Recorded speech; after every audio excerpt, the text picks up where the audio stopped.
Napakadalit, napakasarap lutuin.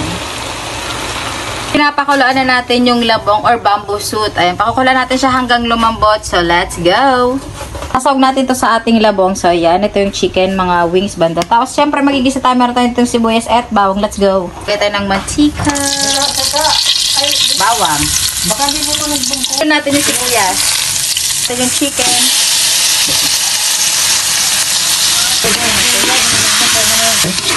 Saka fresh fries daw.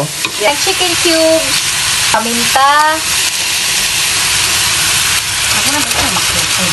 Yan, lagyan natin siya ng konting tubig para lumambot ang ating chicken. Yan, pag nakita nyo luto na yung chicken, pwede na natin i-add ang ating labong. Haluin natin. Hintayin natin na ma-coat na natin ang sabaw yung ating labong. Simmer.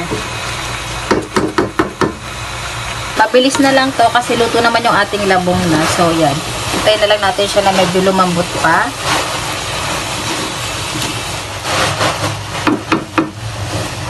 Ako na ang paminta kasi gusto namin maraming paminta. Add ako ng konting water. Ayan. Tapos i-mix-mix natin. Let's go! So, ayan ang ating bamboo shoot. Pwede natin siya lagyan ng dahon, yung panghuling dahon. Yung panghuli ay ilalagay natin siya ng dahon. Bahala kayo kung anong dahon. Pwede naman kahit anong dahon ng sili. So, ang sa amin ay spinach. Ayan. Tapos haluin na natin. Para maluto na din yung dahon. Tapos luto na to. Kasi madali na lang lutuin to. Kasi nga, pinakulo na natin yung ating bamboo shoot. O yung ating, ayan, labong. Mekos-mekos. Hanggang sa maluto na din yung ating dahon. Tapos, luto na.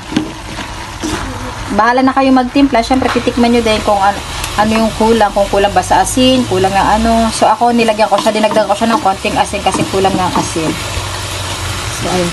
Konti lang yung nakuha nating dahon kasi nga, maulan ngayon dito sa Angeles. So, yes. Pero tama na yan. At least may dahon, di ba?